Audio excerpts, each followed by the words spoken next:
আবার বলে কি হাদে আমরা কুরআন হাদিস ছাড়া আর কোন দলিল তো মানি না, হাদিসের মধ্যেও আবার সহিহ হাদিস ছাড়া আর কোন হাদিস মানি না।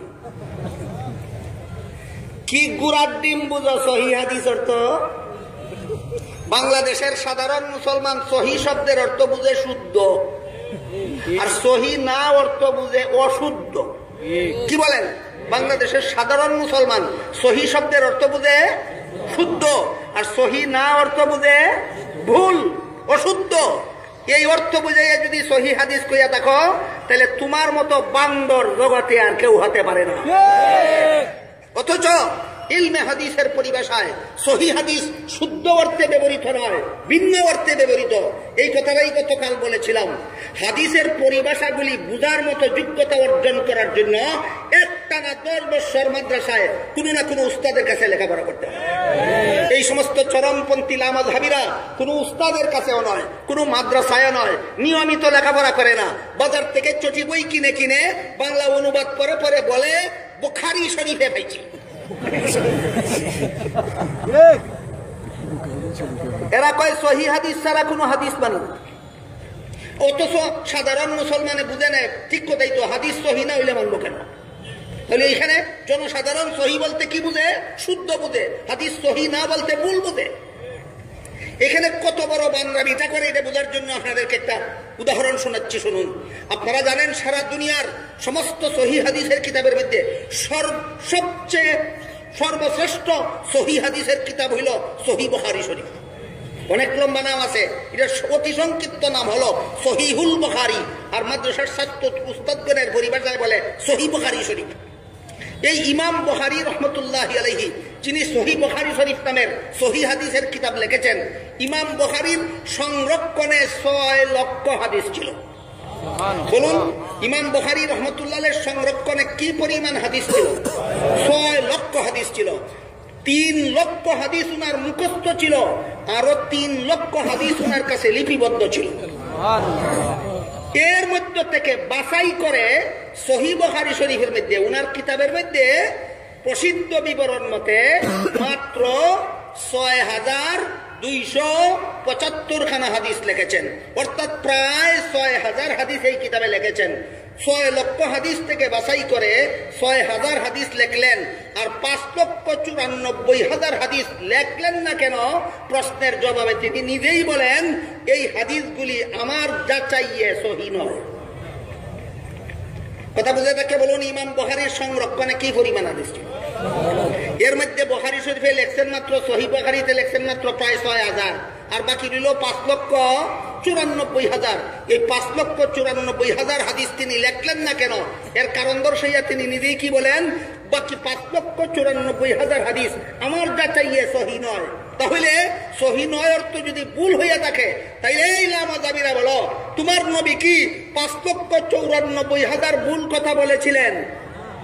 তাইলে তুমি সহিহ আর সহিহ না বলতে নিজেই কি গুড়ার ডিম বুঝো, আর এই সমাজের হানাফি মুসলমানদেরকে সহিহ হাদিস বলতে কি গুড়ার ডিম বুঝাতে চাও?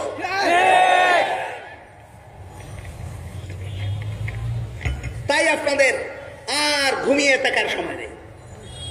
এদের খপ্পর থেকে নিজেদের ঈমান হেফাজতের জন্য, এদের খপ্পর থেকে নিজেদের আমল হেফাজতের জন্য পুরাপুরি না বুঝলেও আগেই কইছি, এই হাদিসের পরিভাষাগুলি বোঝার জন্য মাদ্রাসায় একটানা 10 বছর লেখাপড়া করতে হয়। যারা এইরকম লেখাপড়া করেননি, আপনাদের ঈমান হেফাজতের জন্য চরমপন্থী লামাযহাবীদের খপ্পর থেকে আপনাদের আমল হেফাজতের জন্য আপনাদের অন্তত মোটামুটি ভাবে জানা দরকার সহিহ হাদিস কাকে বলে।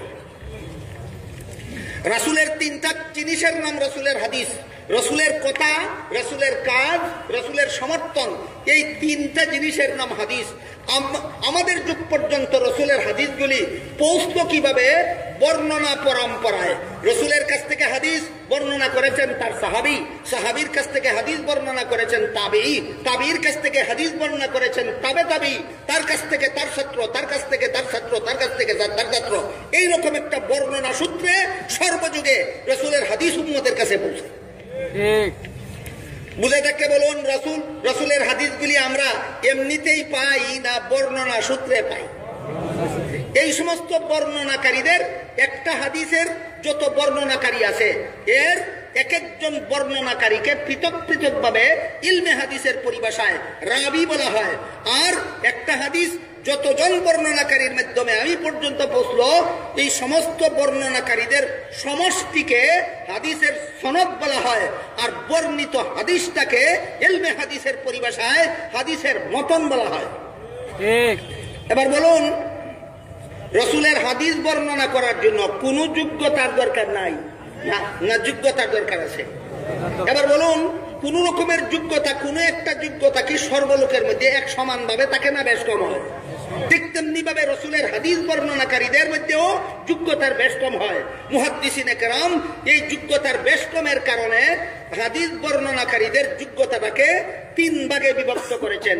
উত্তম যোগ্যতা সম্পন্ন বর্ণনাকারী, মধ্যম যোগ্যতা সম্পন্ন বর্ণনাকারী, নিম্নতম যোগ্যতা সম্পন্ন বর্ণনাকারী। না অযোগ্য?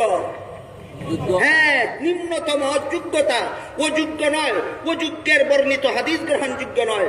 হাদিসের বর্ণনাকারীরা এদের যোগ্যতায় ব্যবধান হয়। একদল বর্ণনাকারী উত্তম যোগ্যতা সম্পন্ন, আরেক দল বর্ণনাকারী মধ্যম যোগ্যতা সম্পন্ন, আরেক দল বর্ণনাকারী নিম্নতম যোগ্যতা সম্পন্ন। কাজেই ইলমে হাদিসের পরিভাষায় উত্তম যোগ্যতা সম্পন্ন বর্ণনাকারীদের বর্ণিত হাদিসকে সহিহ হাদিস বলা হয়। মধ্যম যোগ্যতা সম্পন্ন বর্ণনাকারীদের বর্ণিত হাদিসকে হাসান হাদিস বলা হয়। নিম্নতম যোগ্যতা সম্পন্ন বর্ণনাকারীদের বর্ণিত হাদিসকে যঈফ হাদিস বলা হয়। এতক্ষণের কথা বুঝে থাকলে বলুন, সহিহ হাদিস অর্থ শুদ্ধ হাদিস। তাহলে এই চরমপন্থী লামাযাবিরা আপনারা যে কয় যে ইসলামের দলিল হিসাবে কোরআন মানি আর সহিহ হাদিস মানি, কি গুড়ার ডিম বুঝছো তুমি নিজেই? সহি শব্দের অর্থ আর এই সমাজকে কি গুড়ার ডিম বুঝাতে চাও? এবার বলেন তো, আপনারা কোন হাদিস মানেন, কোন হাদিস মানেন না? হ্যাঁ, আমরা সব হাদিস মানি। তবে ইসলামী আকীদা প্রমাণের জন্য সহিহ হাদিস দিয়া দলিল দিতে হয়। ইসলামের কোন আমল প্রমাণের জন্য হাসান হাদিসের দলিল যথেষ্ট হয়। আর কোন আমলের ফজিলত যঈফ হাদিসের দ্বারাও প্রমাণিত হয়।